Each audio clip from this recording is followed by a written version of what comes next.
Hello everybody, thanks for tuning into Skern Station. It is time to return to Warcraft 3, one of the best real-time strategy games of all time. In this video, I will show you the standard 1-base build order for orcs in Warcraft 3 Reforged. In this build order, your goal is to build constant pressure against the enemy by using Grunts, Bounty Hunters, Shamans and Witch Doctors with a Farseer as your primary and a Shadow Hunter as a secondary hero.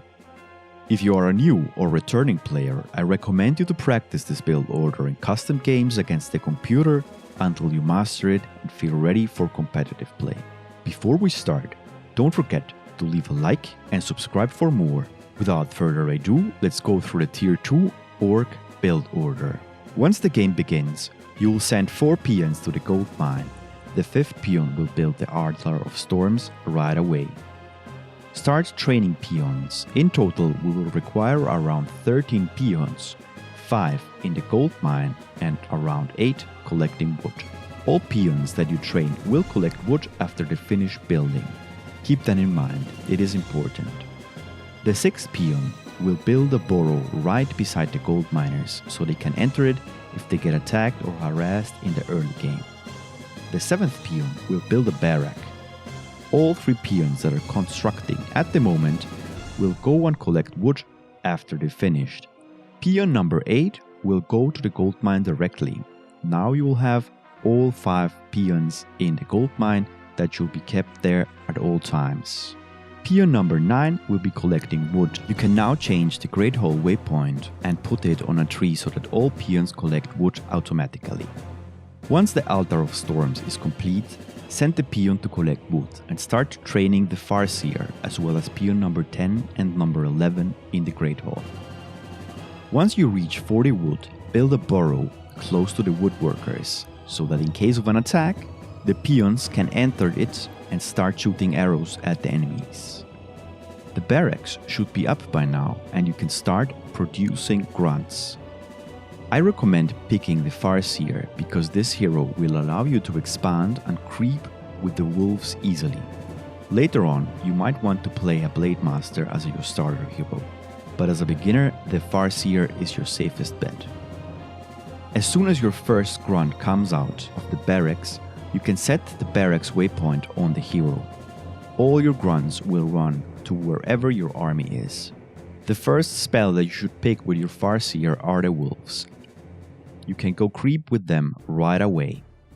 Start with the green camps. Once you have 3 to 4 grunts, you will be able to clear also the orange, harder camps. Start training your second grunt in the barracks and then start upgrading your Great Hall to Tier 2 once you reach 26 wood out of 30. Afterwards, you should build the Voodoo Launch. This is a shop in your base that will allow you to buy healing salve to heal your units as well as speed scroll for escapes if you're in trouble. While you're teching to Tier 2, you should either go and harass your enemy or creep. Never keep your hero idle. Train Grunt 3 and 4 while you're teching to Tier 2. Try not to lose any units to creeps or the enemy. Losing units to the enemy is very bad because you will be feeding the enemy hero with experience. The stronger he gets, the harder it will be for you. Now you should build a war mill. Place it close to the woods. It will serve as a drop of points for harvested wood. This building also allows you to build Headhunters in the barracks. Headhunters are ranged units that you will need in your army. Once your Farseer reaches level 2, train Chain Lightning. This is an excellent skill to decimate enemy armies. Start building another burrow before your Great Hall reaches Tier 2. As soon as you reach Tier 2 and you have your 3rd burrow, you can start training a second hero, the Shadow Hunter. This hero is a great support because he has Chain Heal and Serpent Ward. Start building the Spirit Lodge. This building will let you train Shamans and Witch Doctors. Since this build relies heavily on grunts, I recommend to research in the barracks brute strength. This will improve the fighting capabilities of your grunts, adding 100 more hit points and 3 more attack damage. While creeping, Use your wolves to tank the creeps as much as possible. Afterwards, you can also scout with them, if necessary. Before you attack the enemy, try to research pillage in your stronghold. This will allow you to get resources when the grunts attack enemy buildings. I also recommend upgrading the armor of your units in the war mill by researching steel unit armor. If you happen to lose grunts in the early game, replace them and train new ones. Try having around 4 to 5 grunts in your army. Depending on the tides of battle, you might want to replace the grunts with headhunters if you notice that the enemy is countering them with air units. When your Farseer reaches level 3, I recommend upgrading your wolves.